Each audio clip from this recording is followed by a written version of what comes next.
Hello everyone. Physiography of Bihar. यह lecture देखने के बाद आप बिहार में पाए जाने वाले सभी फिजिकल फीचर्स को अच्छे तरीके से समझ सकते हैं।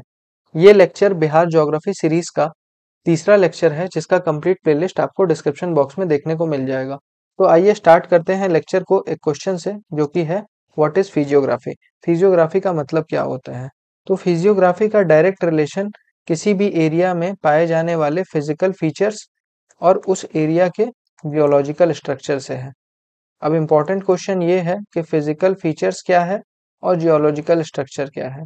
तो फिजिकल फीचर्स का मतलब ये होता है कि उस एरिया का नेचुरल कैरेक्टरिस्टिक्स कैसा है। जैसे फॉर एग्जांपल किसी एरिया में हमें सिर्फ माउंटेन्स देखने को मिलता है, किसी एरिया में प्लेन्स का फॉर्मेशन होता है, किसी एरिया में प्लेटो का फॉर्मेशन होता है और कोई एरिया डेजर्ट लैंड होता है। तो ये सारे हो गए physical features of that area. Second important point ये है कि जियोलॉजिकल स्ट्रक्चर में क्या आता है। तो जियोलॉजिकल स्ट्रक्चर में आता है उस एरिया का रॉक सिस्टम, मतलब उस एरिया में किस टाइप के रॉक्स मिलते हैं, यह होता है जियोलॉजिकल स्ट्रक्चर। तो जैसा कि हम देख सकते हैं कि फिजियोग्राफी बेसिकली दो चीजों को डिफाइन करता है, एक हो गया फिजिकल फीचर्स और एक हो गया जियोलॉजिकल स्ट्रक्चर। तो इस तरीके से हम लोग फिजियोग्राफी को कुछ ऐसे डिफाइन कर सकते हैं कि physiography is the study of physical features and their relations with geological structure. यहाँ पर मैं आपको एक बात बता देना चाहता हूँ कि जियोलॉजिकल स्ट्रक्चर ऑफ बिहार जो है कंप्लीट डिटेल में लेक्चर 2 में कवर्ड है, जिसमें मैंने बिहार के रॉक्स के बारे में अच्छे तरीके से कवर किया है। जितने भी टाइप्स ऑफ रॉक्स बिहार में मिलते हैं वो कंप्लीट डिटेल में इस लेक्चर में कवर है। इस लेक्चर को आप अगेन प्लेलिस्ट से एक्सेस कर सकते हैं। सेकंड इम्पोर्टेंट क्वेश्चन ये है कि फिजियोग्राफिक डिविजन्स क्या होता है।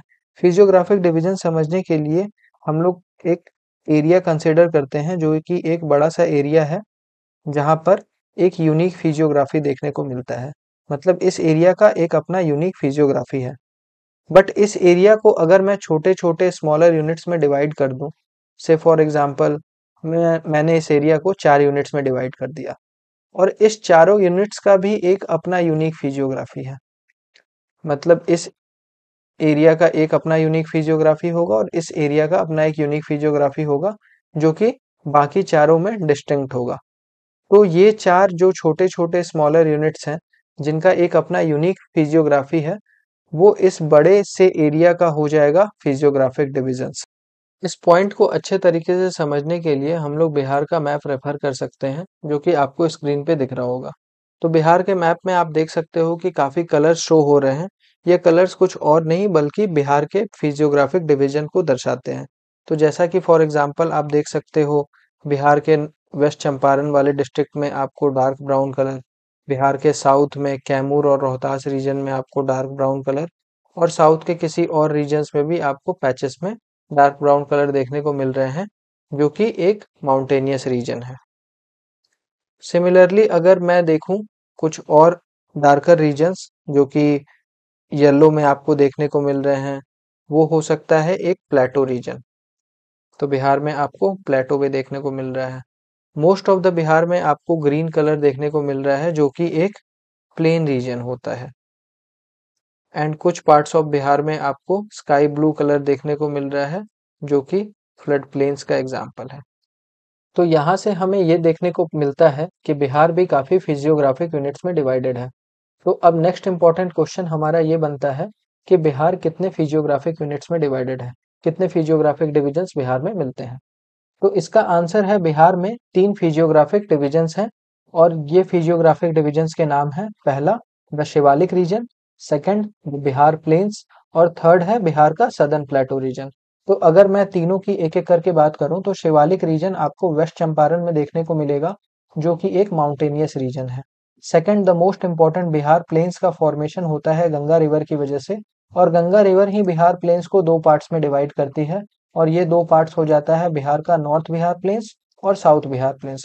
उसी तरीके से सदर्न प्लेटो रीजन आपको देखने को मिलेगा उन सारे डिस्ट्रिक्ट में जो भी झारखंड के साथ बॉर्डर शेयर करते हैं। और इसका मेन फीचर ये है कि सदर्न प्लेटो रीजन जो है छोटा नागपुर प्लेटो का पार्ट है। छोटा नागपुर प्लेटो का पार्ट होने की वजह से यह एक अपलैंड रीजन हो जाता है, और यहाँ पे काफी मिनरल्स भी देखने को मिलता है। तो ये तीनों पॉइंट हमने कवर कर लिया कि बिहार में जिन भी तरीके के फिजियोग्राफिक यूनिट्स मिलते हैं उनके चीफ कैरेक्टरिस्टिक्स क्या है। अब नेक्स्ट इंपॉर्टेंट पॉइंट ये है कि हमें ये भी पता होना चाहिए कि बिहार के फिजियोग्राफिक डिविजन्स में हमें एक्चुअली पढ़ना क्या क्या है। तो पहला इंपॉर्टेंट पॉइंट ये है कि हमें ये पता होना चाहिए कि बिहार का जो भी फिजियोग्राफिक डिवीजन है उसका लोकेशन क्या है। जैसे फॉर एग्जांपल मैंने अभी आपको बताया कि बिहार का जो शिवालिक रीजन है वो वेस्ट चंपारण डिस्ट्रिक्ट में ही मिलता है। उसी तरीके से हमें बाकी दोनों फिजियोग्राफिक डिविजन्स का भी लोकेशन पता होना चाहिए, किस डिस्ट्रिक्ट में वो मिलता है वो पता होना चाहिए। सेकंड इंपॉर्टेंट पॉइंट ये है कि हमें ये पता होना चाहिए कि क्या उस रीजन का कोई सब पार्ट्स है। जैसे फॉर एग्जांपल मैंने अभी आपको बताया कि बिहार प्लेन्स दो पार्ट्स में डिवाइडेड है, नॉर्थ बिहार प्लेन्स और साउथ बिहार प्लेन्स। उसी तरीके से मैं अभी आपको बता देता हूँ कि शिवालिक रीजन भी जो है तीन पार्ट्स में डिवाइडेड है। पहला पार्ट है सोमेश्वर रेंज, दूसरा पार्ट है हरहा वैली और तीसरा पार्ट है रामनगर दून्स। तो इस तरीके से हमें तीनों के सब पार्ट्स भी पता होने चाहिए। तीसरा इंपॉर्टेंट पॉइंट ये है कि हमें ये पता होना चाहिए कि इसका फॉर्मेशन कैसे हुआ, इन तीनों फिजियोग्राफिक रीजन का फॉर्मेशन कैसे हुआ, हाउ इट एक्चुअली फॉर्म। चौथा इंपॉर्टेंट पॉइंट ये है कि इस फिजियोग्राफिक रीजन का सिग्निफिकेंस क्या है। सिग्निफिकेंस जानने के बाद हम लोग काफी इंपॉर्टेंट डिसीजंस ले सकते हैं जो कि एग्रीकल्चर और इंडस्ट्री से एसोसिएटेड रहता है। तो इन चारों पिलर्स पर हम लोग एक एक करके कवर करेंगे जब इन तीनों फिजियोग्राफिक यूनिट्स को मैं आपको डिटेल में कवर कराऊंगा। तो आइए इन तीनों तरह के फिजियोग्राफिक डिविजन्स को हम लोग डिटेल में डिस्कस करते हैं। तो पहला इंपॉर्टेंट फिजियोग्राफिक डिविजन्स है बिहार का the Shivalik region. The Shivalik region के बारे में हमें कुछ पॉइंट्स डिस्कस करने हैं। तो आइए एक एक करके उन सारे पॉइंट्स को देखते हैं। तो फर्स्ट इंपॉर्टेंट पॉइंट ये है कि शिवालिक रीजन का बिहार में लोकेशन क्या है। तो बिहार में यह सिर्फ और सिर्फ वेस्ट चंपारण डिस्ट्रिक्ट में ही पाया जाता है और किसी डिस्ट्रिक्ट में यह नहीं पाया जाता है। तो फर्स्ट इंपॉर्टेंट पॉइंट क्लियर हो गया। Second the most important point ये है कि इसका फॉर्मेशन कैसे हुआ, हाउ इट एक्चुअली फॉर्म। तो इसका फॉर्मेशन जानने के लिए हमें इंडिया का थोड़ा जियोलॉजिकल हिस्ट्री पता होना चाहिए। जियोलॉजिकल हिस्ट्री इंडिया का ये कहता है कि टर्शरी पीरियड में जब इंडियन प्लेट, आपको अभी इमेज दिख रहा होगा, इंडियन प्लेट और यूरेशियन प्लेट जब आपस में कोलाइड कर रही थी तो उनके बीच में प्रेजेंट था तेथिस सी। अब कोलिजन के दौरान हुआ क्या, कोलिजन के दौरान दो इंपॉर्टेंट चीजें हुई। पहला प्रेशर और दूसरा सेडिमेंटेशन। अब इसको मैं एक एक करके एक्सप्लेन करता हूँ कि प्रेशर क्या है और सेडिमेंटेशन क्या है। तो प्रेशर पड़ने की वजह से इंडियन प्लेट और यूरेशियन प्लेट जब आपस में टकराएं तो इन दोनों का प्रेशर पड़ा। प्रेशर पड़ने से क्या हुआ, ये दोनों प्लेट्स जो है फोल्ड होने लगे आपस में और इस तरीके से फोल्ड माउंटेन्स का फॉर्मेशन हुआ। सेडिमेंटेशन क्या है, तो सेडिमेंटेशन ये है कि इन दोनों के बीच में जो तेथिस सी प्रेजेंट था उसके सेडिमेंट्स जो है फोल्ड होने लगे। सेडिमेंट्स फोल्ड होने लगे और सेडिमेंट्स फोल्ड होने के साथ साथ ये सारे सेडिमेंट्स जो है राइज करने लगे और ये सारे सेडिमेंट्स राइज होके बन गए फोल्ड माउंटेन्स। इस तरीके से फोल्ड माउंटेन्स का फॉर्मेशन हुआ टर्शरी पीरियड में। और यह फोल्ड माउंटेन्स जो है एक झटके में नहीं बन गया, यह फोल्ड माउंटेन्स जो है फेजेस में बना और फेजेस में बनने के कारण हिमालयन रेंजेस जो आज हमें देखने को मिलता है वह इसका एक एग्जाम्पल है। तो मैं आपको एक इम्पॉर्टेंट पॉइंट और बता देना चाहता हूँ कि जो हिमालयन रीजन का फॉर्मेशन हुआ था उसमें ओलिगोसीन पीरियड में फॉर्मेशन हुआ था ग्रेट हिमालयाज रेंज का, मियोसीन पीरियड में फॉर्मेशन हुआ था मिडिल हिमालयाज का और प्लियोसीन पीरियड में फॉर्मेशन हुआ था लेसर हिमालयाज का, जिसको हम लोग शिवालिक्स भी बोलते हैं। तो इस तरीके से हमने देखा कि शिवालिक्स का फॉर्मेशन कैसे हुआ और वह बिहार के किस डिस्ट्रिक्ट में पाया जाता है। थर्ड इंपॉर्टेंट पॉइंट ये है कि शिवालिक्स का फॉर्मेशन जो है सिर्फ इन रीजन की वजह से हुआ, बट शिवालिक के बारे में एक और चीज इंपॉर्टेंट है कि Shivalik is an example of alluvial fan. अब ये एलुवियल फैन क्या है, इसको मैं अभी आपको एक इमेज के थ्रू एक्सप्लेन करता हूँ। आपको एक इमेज स्क्रीन पे दिख रहा होगा जिसमें एक माउंटेन का फॉर्मेशन होता हुआ दिख रहा होगा। तो ये माउंटेन का फॉर्मेशन हुआ इस तरीके से कि रिवर जब अपने यूथफुल स्टेज में थी तो वो काफी सेडिमेंट्स को डिपॉजिट करते हुए जा रही थी अपने कोर्स में। तो अपने कोर्स में जब वो सेडिमेंट्स को डिपॉजिट कर रही थी तो अपर कोर्स में जो है सेडिमेंट्स जो डिपॉजिट हो रहे थे उसके साइजेस ज्यादा थे और लोअर कोर्स में जो सेडिमेंट डिपॉजिट हो रहे थे वो फाइनर सेडिमेंट्स थे। तो इस तरीके से इस ज्योग्राफिकल फीचर का जो फॉर्मेशन होता है इसे हम लोग बोलते हैं अलुवियल फैन। तो अलुवियल फैन जो है फॉर्मेशन हुआ हिमालयास के फॉर्मेशन के दौरान ही इसका फॉर्मेशन साथ साथ होते जा रहा था और इस तरीके से शिवालिक रेंज जो आज हमें देखने को मिलता है वो एक अलूवियल फैन का एग्जाम्पल है। और नीचे जो फाइनर सेडिमेंट्स आपको lower course of the range में देखने को मिल रहा है वो फाइनर सेडिमेंट्स जो है एग्जाम्पल है तराई रीजन का। तो इस तरीके से बिहार में हमें तराई रीजन भी देखने को मिलता है। Next important point Shivalik region से एसोसिएटेड ये है कि हमें ये जानना है कि शिवालिक रीजन का क्या कोई अपना सब पार्ट्स है या नहीं है। तो बिहार का शिवालिक रीजन जो है 3 पार्ट्स में डिवाइडेड है। बिहार के शिवालिक रीजन के 3 सब पार्ट्स हैं। पहला है सोमेश्वर रेंज, दूसरा है हरहा वैली और तीसरा है रामनगर दूंस। तो इसको डिटेल में समझने के लिए मैं आपको बिहार का नॉर्थ साउथ का एरियल मैप यहाँ पे प्रेजेंट करता हूँ शिवालिक रीजन का। तो ये आपको बिहार का एरियल मैप दिख रहा होगा। अब ये क्या है मैं आपको बताता हूँ। जैसे अगर मैं नॉर्थ से साउथ की तरफ देखूंगा तो आपको बिहार का शिवालिक रेंज कुछ इस तरीके से देखने को मिलेगा। नॉर्थ में शिवालिक रेंज यहाँ बिहार का हो जाएगा और यहाँ पे साउथ में आपको बिहार प्लेन्स देखने को मिलेगा। तो इस तरीके से हमने इसको एरियली ड्रॉ कर लिया है। तो ये जो शिवालिक का पार्ट है ये हो जाता है सोमेश्वर रेंज। ये जो आपको बड़ा सा पार्ट दिख रहा होगा ये है सोमेश्वर रेंज। इस सोमेश्वर रेंज का जो हाईएस्ट पीक है उस पीक का नाम है सोमेश्वर फोर्ट। सोमेश्वर फोर्ट। यहाँ पे आपको जो एक छोटा सा डिप्रेशन दिख रहा है वैली के टर्म्स में उसका नाम है हरहा वैली। तो ये हो जाएगा हरहा वैली। और यहाँ पे आपको कुछ छोटे मोटे हिल्स वगैरह दिख रहे होंगे। तो ये छोटे मोटे हिल्स वाला जो एरिया है ये कहलाता है रामनगर दूंस। रामनगर दूंस। तो इस तरीके से हमने देखा कि बिहार का जो शिवालिक रीजन है वो 3 पार्ट्स में डिवाइडेड है। सोमेश्वर रेंज, हरहा वैली और रामनगर दूंस। तो सोमेश्वर रेंज के बारे में 2-3 पॉइंट्स और इम्पोर्टेंट है जो कि आपको जानना चाहिए। पहला पॉइंट ये है कि सोमेश्वर रेंज का एक्सटेंड जो है बिहार के त्रिवेणी कैनाल जो कि वेस्ट चंपारण में ही पाया जाता है, त्रिवेणी कैनाल से लेके भिकनाथोरी पास तक है। भिकनाथोरी पास यहाँ तक के एक्सटेंट में आपको सोमेश्वर रेंज देखने को मिल जाएगा। ये सोमेश्वर रेंज का जो एरिया है ऑलमोस्ट 74 किलोमीटर स्क्वायर तक में फैला हुआ है और इसका जो हाईएस्ट पीक है वो सोमेश्वर फोर्ट है जो मैंने अभी आपको इमेज पे ड्रॉ करके बता दिया। एक और इम्पोर्टेंट पॉइंट ये है कि ये जो है बाउंड्री बनाता है इंडिया और नेपाल के बीच का। इंडिया और नेपाल का बाउंड्री बनाता है ये। नेक्स्ट इम्पोर्टेंट पॉइंट इसका ये है कि यहाँ पे जो भी रॉक्स मिलते हैं वो सेडिमेंट्री रॉक्स मिलते हैं।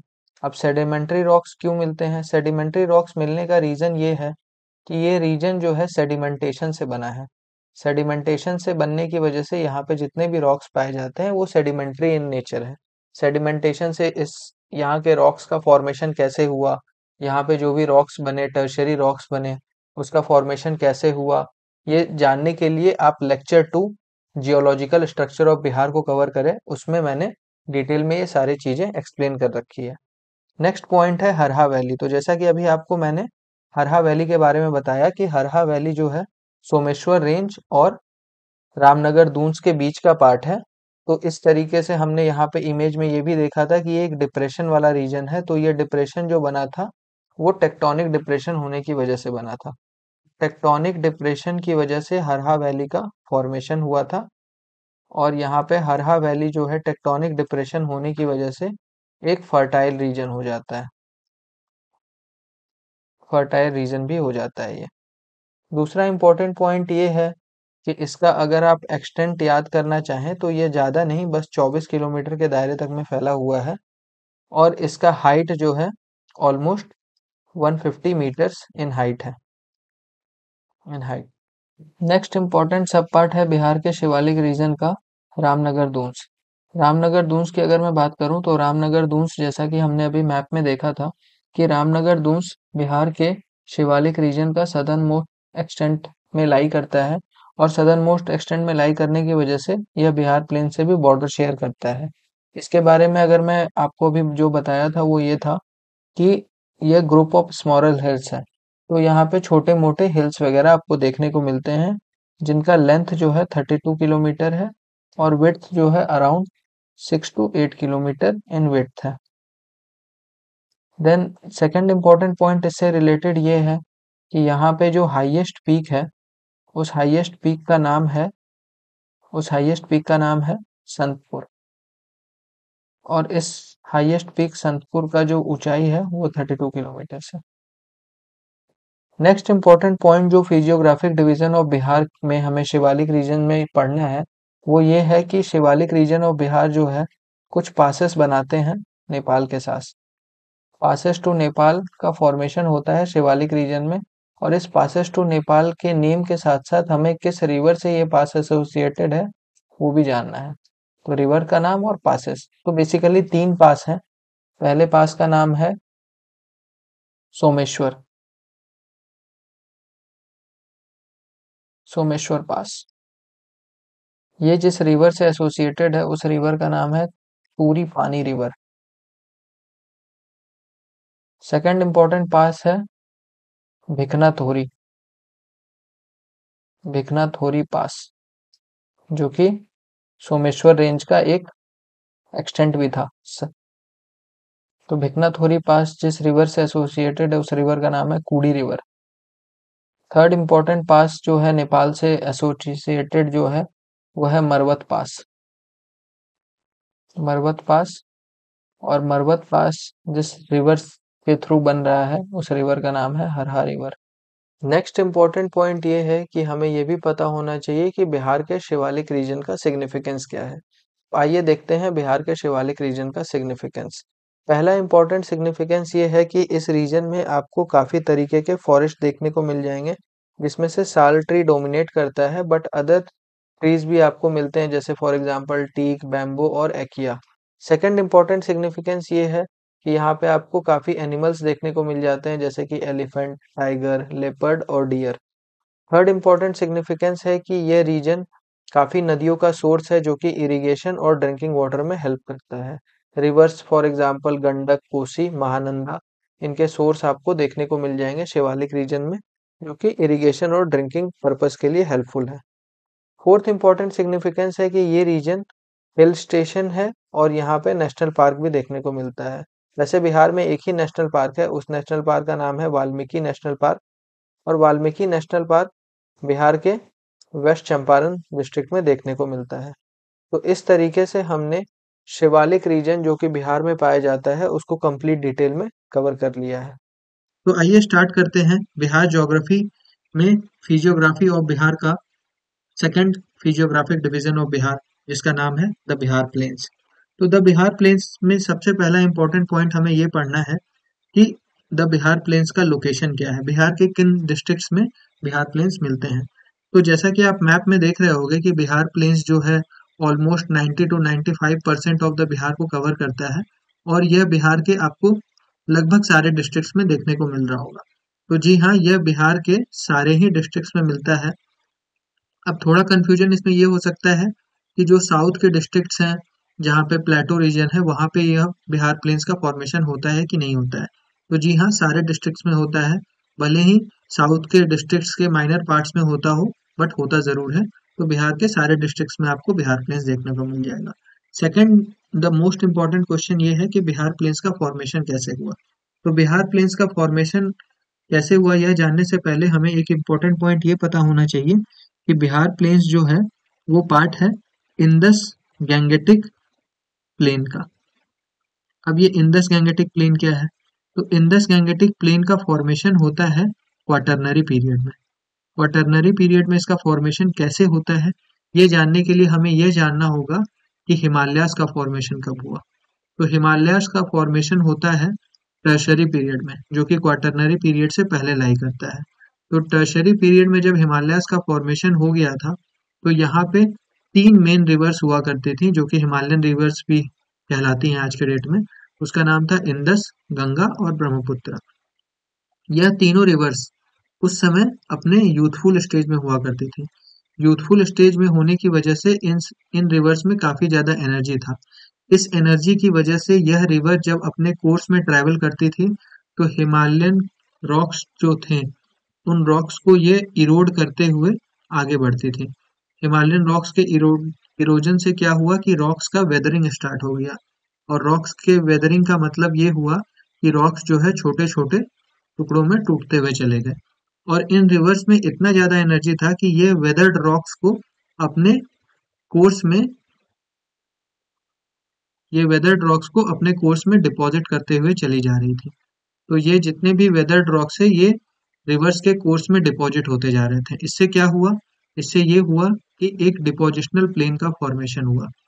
और इस डिपोजिशनल प्लेन का नाम क्या था?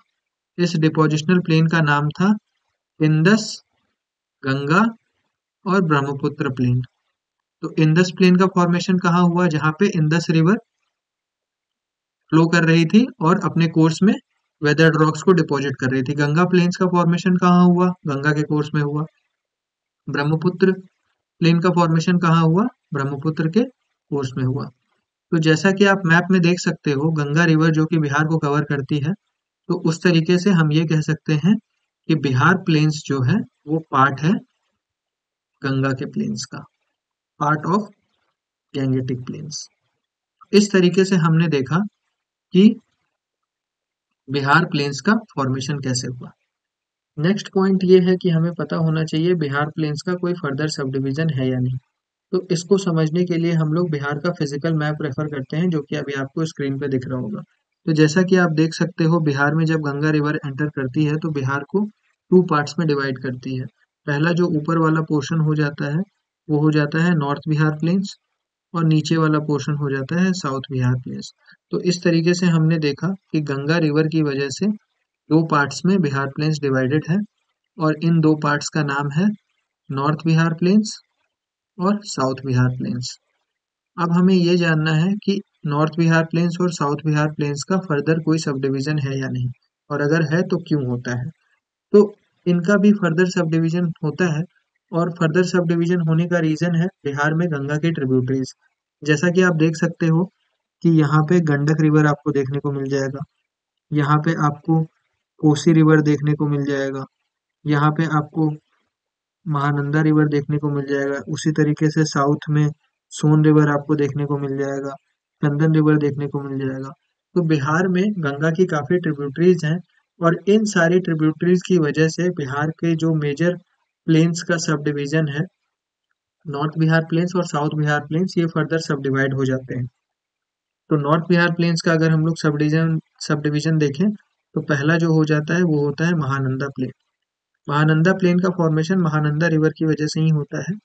दूसरा है कोसी प्लेन। तीसरा है कमला प्लेन।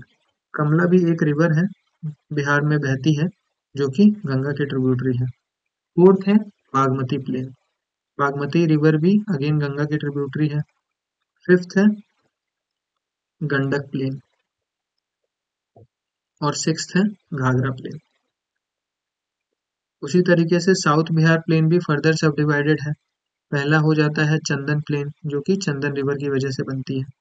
दूसरा हो जाता है क्यूल प्लेन। क्यूल भी एक रिवर है बिहार में, जो कि लखीसराय के पास आपको देखने को मिलेगी। और थर्ड है ताल रीजन। अब ये ताल रीजन क्या है, इसको अच्छे से समझ लेते हैं।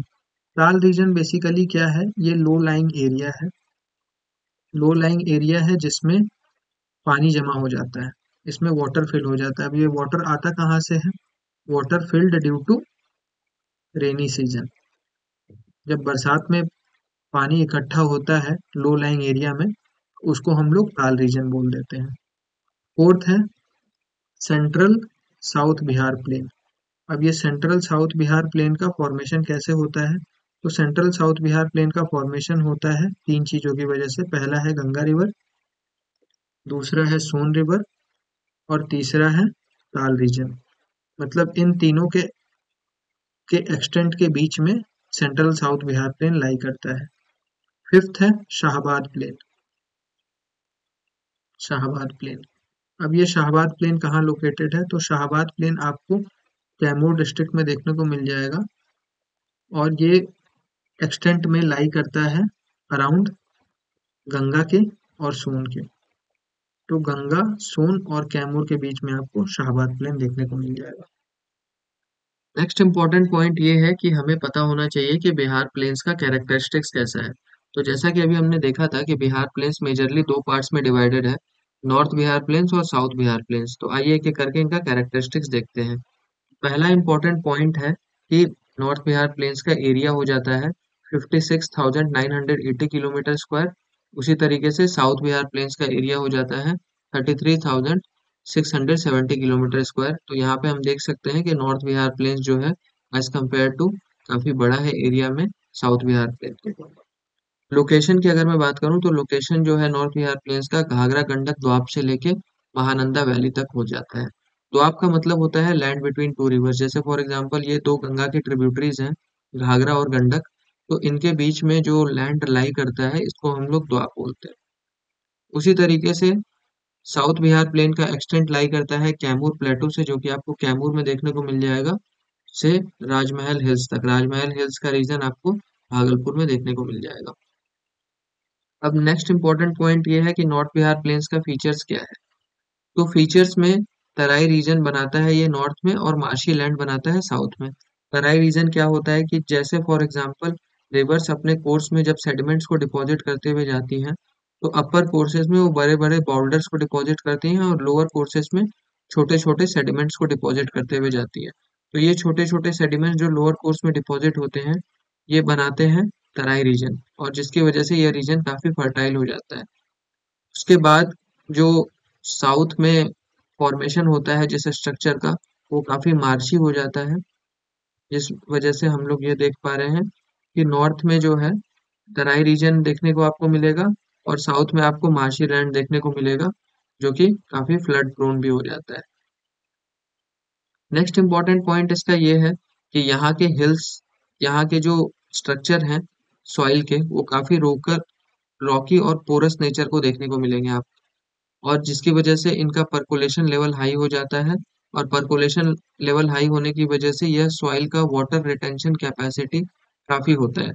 तो वाटर रिटेंशन कैपेसिटी होने की वजह से ये सॉइल जो है सूटेबल है एग्रीकल्चर के लिए, सूटेबल टू एग्रीकल्चर, जिसकी वजह से यहाँ पे काफी क्रॉप्स कल्टीवेट किए जा सकते हैं, जैसे for example rice, sugar cane, wheat, ये सारे क्रॉप्स जो है कल्टीवेट हो सकते हैं। उसी तरीके से साउथ बिहार प्लेन्स का अगर कुछ फीचर्स हम लोग देखें तो ये ट्रायंगुलर है स्ट्रक्चर में, जो कि वाइडर होता है वेस्ट में और नैरोअर होता है ईस्ट में। तो इस तरीके का आपको स्ट्रक्चर देखने को मिल जाएगा। अनलाइक नॉर्थ बिहार प्लेन्स जो कि काफी एग्रीकल्चर रिच माना जाता है due to porous nature of soil, यहाँ पे आपको पोरस नेचर देखने को नहीं मिलेगा सॉइल का। ये एक अपलैंड रीजन है जहाँ पे आपको कुछ हिल्स देखने को मिल जाएंगे, जैसे फॉर एग्जांपल बराबर हिल्स, राजगीर हिल्स, गिरियाक हिल्स और खड़गपुर हिल्स। यहाँ पे हम लोग जो एग्रीकल्चर करते हैं वो डिपेंडेंट होता है कैनाल इरिगेशन पे। जैसे फॉर एग्जांपल कैनाल इरिगेशन जो है सबसे ज्यादा रोहतास डिस्ट्रिक्ट में देखने को मिलता है। तो इस वजह से हम लोग यहाँ पे एग्रीकल्चर जो है सक्सेसफुली कर पाते हैं, क्योंकि यहाँ पे अनलाइक नॉर्थ बिहार प्लेन्स, यहाँ पे वाटर रिटेंशन कैपेसिटी ज़्यादा नहीं है और नेचुरली ये एरिया जो है सूटेबल नहीं है एग्रीकल्चर को लेके। तो हमें कुछ तिकड़म लगाना पड़ता है, जैसे फॉर एग्जांपल इरिगेशन के लिए हम लोग कैनाल इरिगेशन का इस्तेमाल करते हैं। नेक्स्ट इम्पॉर्टेंट फीचर जो है नॉर्थ बिहार का, वो ये है कि नॉर्थ बिहार प्लेन का स्लोप जो है north west to south east है, बट साउथ बिहार प्लेन्स का स्लोप उतना ग्रेजुअल नहीं है, लेकिन गंगा की तरफ ये स्लोप बनाते हुए चलती है। Next important point north Bihar plain से रिलेटेड ये है कि ये फ्लड प्रोन रीजन है। फ्लड प्रोन रीजन क्यों है? क्योंकि यहाँ पे रिवर्स जो है अपने कोर्स को चेंज करती हैं, रिवर्स चेंजेस देयर कोर्स। और इसमें सबसे इम्पोर्टेंट रिवर जो आपको याद रखना है वो कोसी रिवर है। कोसी रिवर काफी ज्यादा कोर्स को चेंज करती हैं, जिसकी वजह से इसको सौरो ऑफ बिहार भी कहा जाता है। तो रिवर के कोर्स चेंज करने की वजह से यहाँ जो है फ्लड प्रोन रीजन बन जाता है। उसी तरीके से साउथ बिहार प्लेन जो कि एक अपलैंड रीजन है, यहाँ पे रिवर उतना कोर्स चेंज नहीं करती है, जिस वजह से यह रीजन जो है प्रोन नहीं है फ्लड को लेके। नेक्स्ट इम्पॉर्टेंट फीचर है नॉर्थ बिहार प्लेन का कि यहाँ पे फॉर्मेशन होता है चुआर्स का, जो ऑक्सबाउ लेक भी हम लोग बोलते हैं। अब ऑक्सबाउ लेक का फॉर्मेशन कैसे होता है वो मैं आपको डायग्राम के थ्रू एक्सप्लेन कर देता हूँ अभी। जैसे फॉर एग्जांपल रिवर अपने कोर्स में मियांडर होते हुए जब ऐसे ट्रैवल करती हैं तो रिवर्स ऑफनली चेंज देयर कोर्स, जिसकी वजह से रिवर्स का जो है कोर्स कभी इस तरीके का हो जाता है मियांडर करते करते। तो अब यहाँ पे जो फीचर का फॉर्मेशन होता है, एक यू शेप आपको लेक देखने को मिल रहा होगा, इसी यू शेप लेक का फॉर्मेशन हो जाता है रिवर्स के मियांडरिंग की वजह से, और इस यू शेप लेक को हम लोग बोलते हैं ऑक्सबाउ लेक, और लोकल लैंग्वेज में इसको चुआर बोला जाता है। तो ये मेजरली आपको बिहार में बेगूसराय, समस्तीपुर, सहरसा और कटिहार डिस्ट्रिक्ट्स में देखने को मिल जाएगा। नेक्स्ट इम्पॉर्टेंट पॉइंट है कि साउथ बिहार प्लेन में ताल रीजन का फॉर्मेशन होता है। तो ताल रीजन जैसा कि अभी हमने देखा कि एक लो लाइंग रीजन है, उसका लो लाइंग रीजन जो है फिल हो जाता है वाटर से ड्यूरिंग रेनी सीजन। जब बरसात के पानी आती है तो ये लो लाइंग रीजन भर भर जाता है और यहाँ पे ताल रीजन का फॉर्मेशन हो जाता है। नॉर्थ बिहार प्लेन्स का दो इम्पोर्टेंट फीचर ये भी है कि यहाँ पे दोआब का फॉर्मेशन आपको काफी देखने को मिलेगा। दोआब जैसा कि मैंने आपको बताया कि दोआब का मतलब होता है लैंड बिटवीन टू रिवर्स। तो गंगा की काफी ट्रिब्यूटरीज जो कि नॉर्थ बिहार प्लेन में आपको देखने को मिलेगी, उनके बीच में काफी ज्यादा जो लैंड का आपको फॉर्मेशन देखने को मिलेगा, तो इसको हम लोग दोआब बोल देते हैं। अब दियारा लैंड क्या होता है? दियारा लैंड ये होता है कि दियारा लैंड का फॉर्मेशन होता है डिपोजिशन ऑफ सैंड से। जब रिवर्स अपने कोर्स में सैंड को डिपॉजिट करते हुए जाती हैं रिवर बेड पे, सैंड जब रिवर बेड पे डिपॉजिट हो जाता है, क्योंकि रिवर्स अपने कोर्स में सैंड को कैरी करती हैं, तो उस तरीके से एक ज्योग्राफिकल फीचर का फॉर्म होता है जिसको हम लोग दियारा लैंड बोलते हैं। एक्चुअली दियारा लैंड इसका नाम इसलिए पड़ता है क्योंकि सैंड डिपोजिशन के बाद जो ज्योग्राफिकल फीचर बनता है वो कुछ दिया के शेप का बन जाता है, तो इसीलिए लोकल लैंग्वेज में इसको दियारा लैंड बोल देते हैं। तो ये था Bihar plains in complete detail. तो आइए स्टार्ट करते हैं बिहार ज्योग्राफी सीरीज में बिहार फिजियोग्राफिक डिविजन्स का तीसरा सब डिविजन्स, तीसरा बिहार का फिजियोग्राफिक सब डिविजन्स, जिसका नाम है सदर्न प्लेटो रीजन। तो अब सदर्न प्लेटो रीजन में हमें पढ़ना क्या है, सबसे पहले हम वो देख लेते हैं। तो इसमें पहला पॉइंट जो हमें कवर करना है वो ये है कि इसका लोकेशन क्या है। तो अगर मैं इसके लोकेशन की बात करूं तो यह बिहार के कुछ डिस्ट्रिक्ट्स में पाया जाता है जो कि कैमूर से रोहतास के बीच में लोकेटेड है। अगर मैं बिहार का मैप देखूं तो बिहार में कैमूर डिस्ट्रिक्ट जो कि बिहार के साउथ वेस्ट में है, वहां से लेके बिहार के बांका डिस्ट्रिक्ट तक यह लोकेटेड है। तो इस तरीके से मैं देख सकता हूँ कि ये काफी सारे डिस्ट्रिक्ट्स में पाया जाता है। तो एग्जैक्ट कौन कौन से डिस्ट्रिक्ट्स हैं वो हम लोग देख लेते हैं। तो पहला तो हो जाएगा कैमूर, दूसरा हो जाएगा रोहतास, तीसरा डिस्ट्रिक्ट हो जाएगा औरंगाबाद, चौथा डिस्ट्रिक्ट गया, पांचवा नवादा, छठा जमुई और सातवां जो है वो हो जाएगा बांका। अब मैं आपको मैप में भी दिखा देता हूँ कि कैमूर डिस्ट्रिक्ट यहाँ से लेके यहाँ तक जो है बांका तक, ये बिहार सदर्न प्लेटो रीजन का एक्सटेंट है। इस तरीके से हम देख सकते हैं कि बिहार का southern plateau region total 7 districts of Bihar को कवर करता है। सेकंड इंपॉर्टेंट पॉइंट जो बिहार सदर्न प्लेटो रीजन में हमें पढ़ना है वो ये है कि इसका फॉर्मेशन कैसे हुआ, हाउ इट एक्चुअली फॉर्म्ड। तो इसका फॉर्मेशन जानने के लिए आपको बिहार का जियोलॉजिकल हिस्ट्री पता होना चाहिए। बिहार में रॉक्स का फॉर्मेशन कैसे हुआ, बिहार में कितने तरीके के रॉक्स पाए जाते हैं, ये आपको पता होना चाहिए। तो इसको जानने के लिए आप बिहार जियोलॉजिकल हिस्ट्री, जिसमें मैंने बिहार के रॉक सिस्टम को भी कवर किया है, जो कि बिहार ज्योग्राफी सीरीज के लेक्चर 2 के नाम से आपको इसी प्लेलिस्ट में देखने को मिल जाएगा। बट ब्रीफली अगर मैं बात करूं कि बिहार के सदर्न प्लेटो रीजन का फॉर्मेशन कैसे हुआ है, तो वो मैं आपको यहाँ पे बता देता हूँ कि बिहार का जो सदर्न प्लेटो रीजन था वो पार्ट हुआ करता था छोटा नागपुर प्लेटो का। अब छोटा नागपुर प्लेटो के साथ क्या हुआ, छोटा नागपुर प्लेटो के साथ आर्कियन टाइम्स में कुछ हुआ। ऐसा क्या हुआ तो वो हम लोग देख लेते हैं। तो आर्कियन टाइम्स में छोटा नागपुर प्लेटो में हुआ फॉर्मेशन आर्कियन रॉक्स का। जिस रॉक्स का फॉर्मेशन हुआ आर्कियन टाइम्स में छोटा नागपुर प्लेटो में, उसे हम लोग आर्कियन रॉक्स कहते हैं। अब इस आर्कियन रॉक्स के साथ जो है जैसे जैसे समय बढ़ते गया विथ टाइम, इसका क्या हुआ, सेडिमेंटेशन हुआ और मेटामॉर्फोसिस हुआ। सेडिमेंटेशन और मेटामॉर्फोसिस होने की वजह से यह आर्कियन रॉक्स एक दूसरे तरीके के रॉक्स में कन्वर्ट हो गया और उस तरीके के रॉक्स का नाम था धारवार रॉक्स। तो इस तरीके से आर्कियन रॉक्स जो है धारवार रॉक्स में कन्वर्ट हो गया विथ टाइम्स। तो यहाँ पे आपको कुछ क्षेत्र में बिहार सदर्न प्लेटो रीजन के कुछ एरिया में आपको धारवार रॉक्स भी देखने को मिल जाएंगे और धारवार रॉक्स का फॉर्मेशन इस तरीके से हुआ। फर्दर जैसे जैसे और समय बीतता गया धारवार रॉक्स के साथ क्या हुआ, धारवार रॉक्स का हुआ वेदरिंग, वेदरिंग भी हुआ और यहाँ पे टेक्टोनिक अपलिफ्टमेंट हुआ।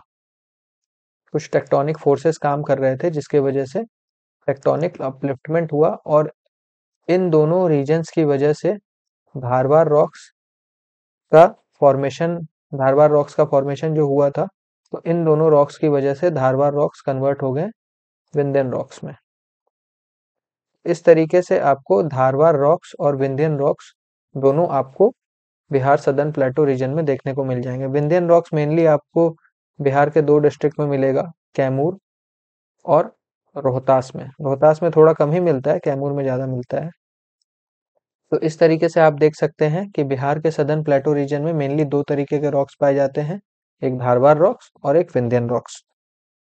तो यहाँ पे हमने देखा कि बिहार का जो रॉकी रीजन है, जो रॉकी कैरेक्टरिस्टिक्स है बिहार के सदर्न प्लेटो रीजन का, उसका जेनेसिस क्या है। उसका जेनेसिस यही है कि बिहार के इस रीजन में आपको धारवार रॉक्स और विंध्यन रॉक्स मिलते हैं।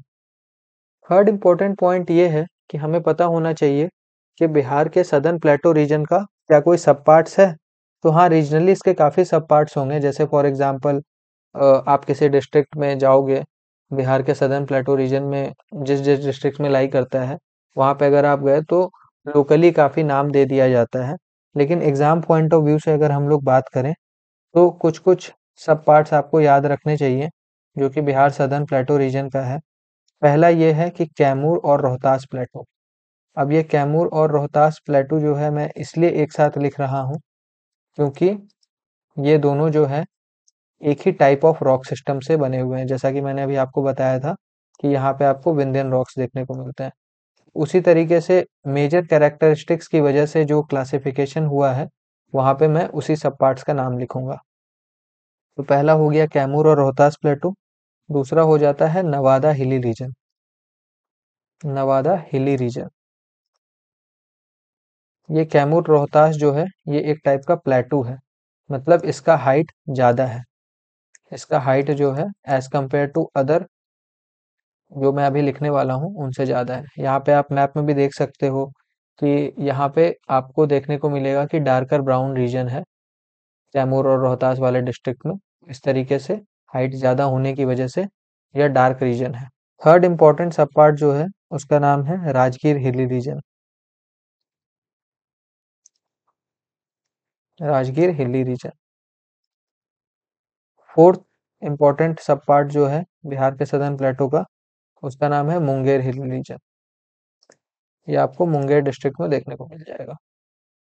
इस तरीके से हमने देखा कि हाइट के बेसिस पे कुछ सब पार्ट्स क्लासिफाई किए गए हैं बिहार सदर्न प्लेटो रीजन का, जो कि है कैमूर ऑब्लिक रोहतास। एक प्लेटू क्षेत्र है, मतलब इसका हाइट थोड़ा सा ज़्यादा है।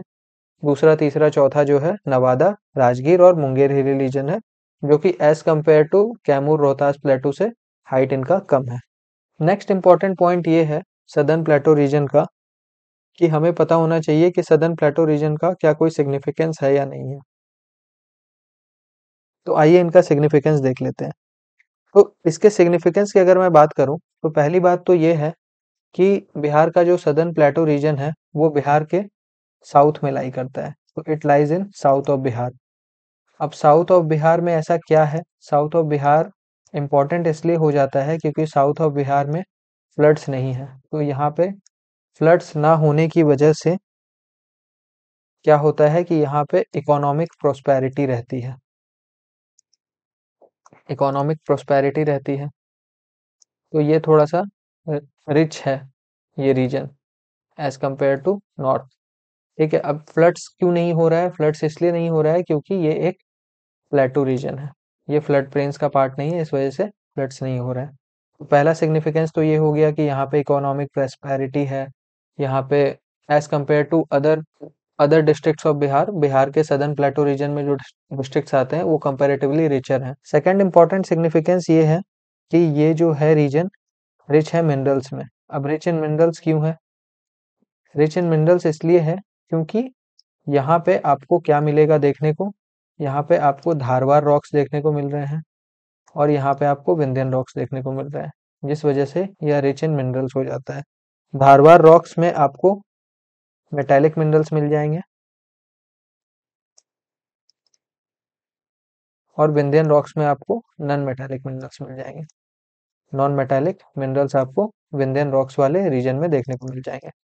इस तरीके से हमने देखा कि ये रीजन जो है रिच है मिनरल्स में। अब मिनरल्स में रिच है तो यहाँ पे मिनरल बेस्ड इंडस्ट्री भी होंगी, तो बहुत सारे मिनरल बेस्ड इंडस्ट्री भी आपको इस लोकेशन में देखने को मिल जाएंगे।